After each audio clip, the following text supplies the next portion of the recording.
محبت کا فیصلہ۔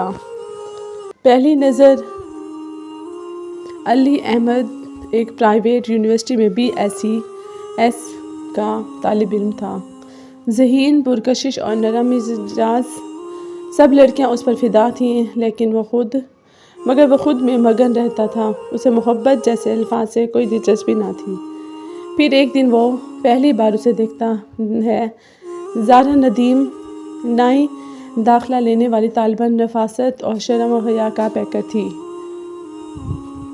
جب وہ یونیورسٹی کے کیفے میں پہلی بار داخل ہوئی، علی نے بے اختیار اسے دیکھنا شروع کر دیا۔ زارا نے بھی ایک نظر اس پر ڈالی، پھر نظریں جھکا لیں۔ دونوں نے ہفتوں کا روپ لیا اور علی کو احساس ہونے لگا کہ اس کا دل زارا کے بغیر ادھورا ہے۔ وہ اس کے قریب جانا چاہتا تھا، مگر زارا کا پردہ، اس کی خاموشی علی کو روکے رکھتی تھی۔ دل کی بات۔ ایک دن علی نے ہمت کی اور زارا کو لائبریری میں اکیلا پا کر ادب سے سلام کیا۔ السلام علیکم، اگر برا نہ مانو تو ایک بات پوچھنی تھی۔ زارا نے نظریں اٹھائیں۔ وعلیکم السلام، جی کہیے، کیا آپ کو میری دوستی قبول ہوگی؟ علی نے دل کی بات کہہ ہی دی تھی۔ زارا نے چند لمحے خاموشی اختیار کی، پھر دھیرے سے بولی، اگر نیت صاف ہو تو دوستی سے رشتہ شروع ہو سکتا ہے، مگر میں بے مقصد تعلقات میں یقین نہیں رکھتی۔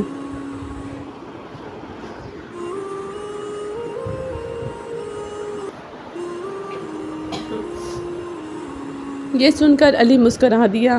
میری نیت شادی کی ہے۔ زارا حیران رہ گئی، مگر اس کے لبوں پر ایک ہلکی مسکراہٹ آ گئی۔ ناول بچپن سے تم تک۔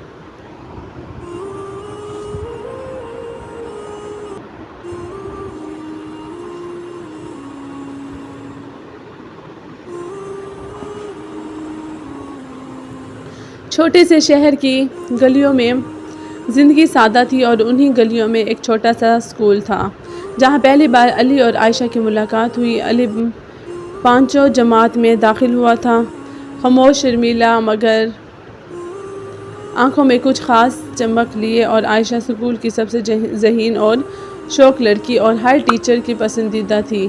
پہلا دن تھا، علی کلاس میں داخل ہوا۔ سب بچے ہنس رہے تھے، کوئی اس کے بیگ پر تبصرہ کر رہا تھا، کوئی اس کی چپلوں پر۔ عائشہ نے اس کو ڈانٹا، چپ کرو، سب نیا بچہ ہے، ڈر جائے گا۔ علی نے پہلی بار نظریں اٹھا کر اسے دیکھا، اور وہ پل وقت جیسے تھم گیا ہو۔ وہ دن، وہ آواز علی کے دل میں کہیں نقش ہو گئی تھی۔ وقت کا سفر۔ وقت گزرتا رہا، علی اور عائشہ کی دوستی دن بدن بڑھتی جا رہی تھی۔ وہ دونوں ایک دوسرے کے بغیر اسکول کا تصور بھی نہیں کر سکتے تھے۔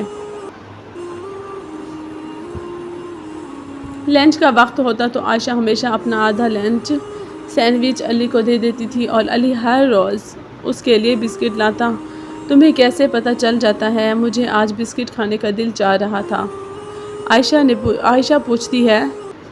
علی مسکرا کر کہتا ہے، مجھے سب پتہ ہے تمہارے بارے میں۔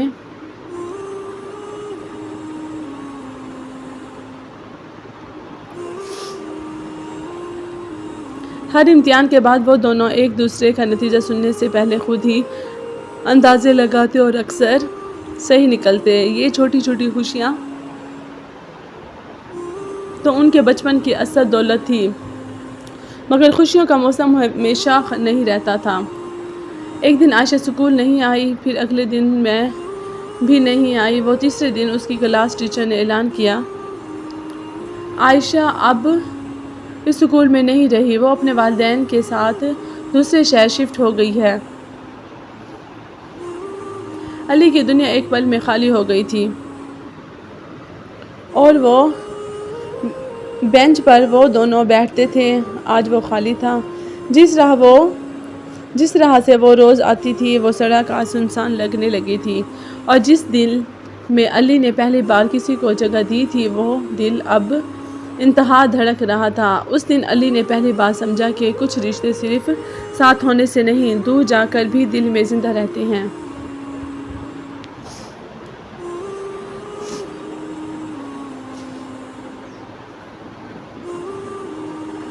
یادوں کی خوشبو، سال گزر گئے، بچپن کے دن وہ صرف تصویروں اور خوابوں میں باقی رہ گئے تھے۔ علی اب یونیورسٹی میں تھا، سنجیدہ، باوقار اور تھوڑا خاموش مزاج، مگر اندر کہیں ایک خلا سا تھا جسے شاید صرف وہی بھر سکتی تھی جو برسوں پہلے اس کی زندگی میں چپ چاپ چلی گئی تھی۔ کبھی کبھار علی اسکول کے پرانے نوٹس نکالتا جہاں ایک صفحہ پر عائشہ کے ہاتھوں سے لکھا ایک چھوٹا سا پیغام آج بھی محفوظ تھا۔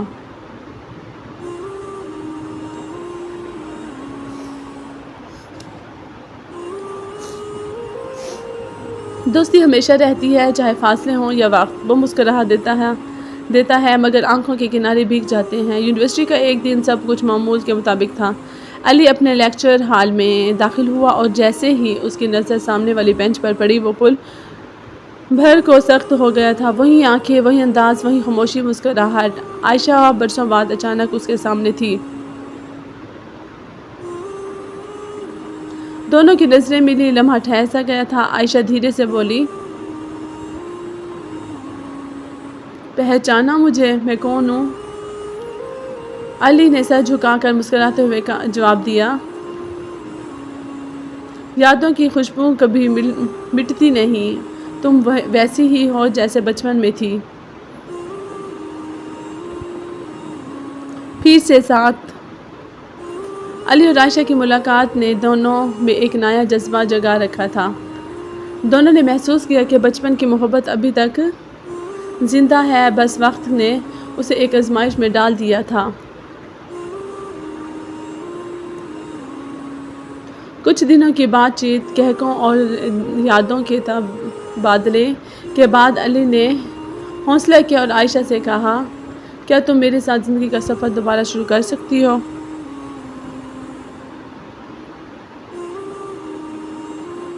عائشہ کی آنکھوں میں آنسو کی بجائے خوشی کے موتی جھلک رہے تھے۔ وہ مسکرائی اور بولی، وہ بچپن کی محبت وہ کبھی ختم نہ ہوئی، اب جوان ہو گئی ہے، ہاں میں تمہارے ساتھ ہوں۔ دونوں نے ہاتھ پکڑے اور ایک نیا آغاز شروع کیا۔ وہ وعدے جو بچپن میں کیے تھے اب حقیقت بن چکے تھے، محبت، اعتماد اور قربانی کے ساتھ۔ آخر میں یہ کہانی ہمیں یہ سکھاتی ہے کہ سچی محبت کبھی ختم نہیں ہوتی، چاہے وقت اور دنیا کتنی بھی دور کر دیں۔ دل ہمیشہ راستہ ڈھونڈ ہی لیتا ہے اور سچی محبت ہمیشہ ہی زندہ رہتی ہے۔